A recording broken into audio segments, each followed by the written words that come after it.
semua, apa kabar? Tentunya baik ya. Nah, kali ini kita buat ide jualan lagi nih. Nah, di sini aku mempunyai 2 buah tahu, kemudian kita akan lumetkan dengan menggunakan karpu. Nah, kira-kira seperti ini. Selanjutnya kita tambahkan 1 butir telur, kemudian ini kita aduk sampai benar-benar tercampur rata. Nah, setelah tercampur rata, kita sisihkan. Panaskan teflon, kemudian kita masukkan tahu dan telur yang sudah kita campurkan, lalu ini kita oseng-oseng sampai tahu dan telurnya benar-benar matang. Karena kita akan buat versi isian ekonomisnya, jadi di sini aku menggunakan campuran tahu ya teman, biar hasilnya lebih banyak.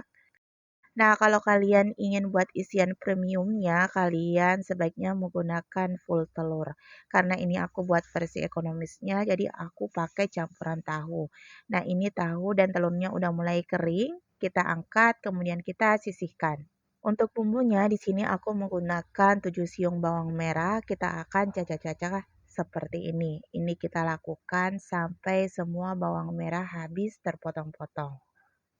Nah, kira-kira seperti ini. Tidak lupa kita tambahkan 4 siung bawang putih. Ini kita geprek-geprek dulu.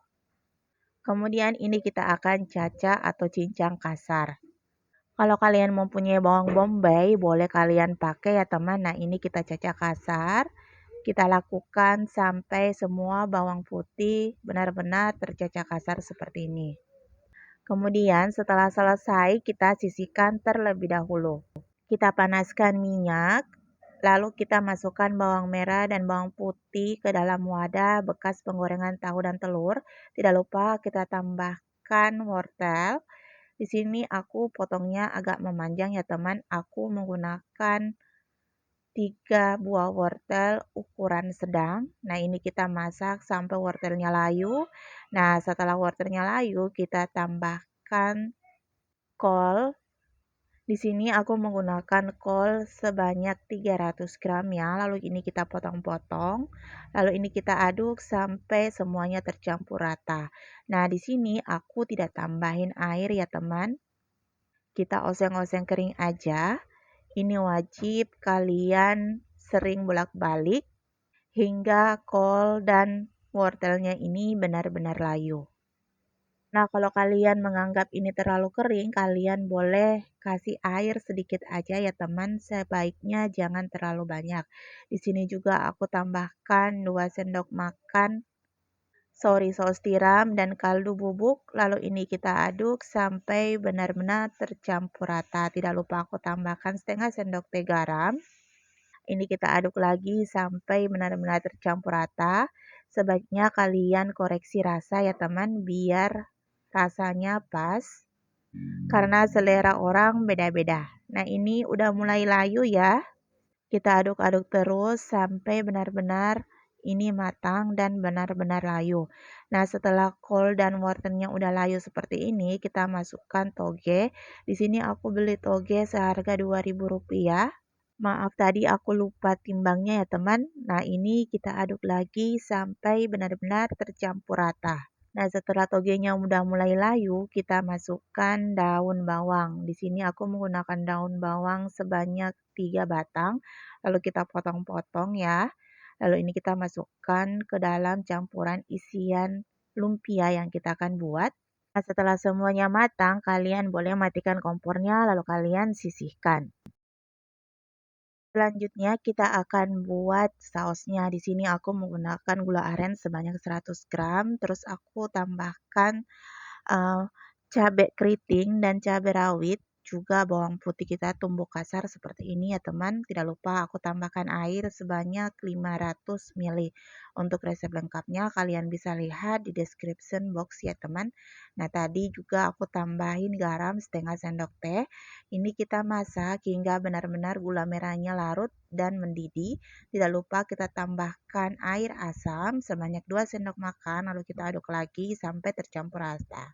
Setelah mendidih, kalian boleh tambahkan larutan maizena.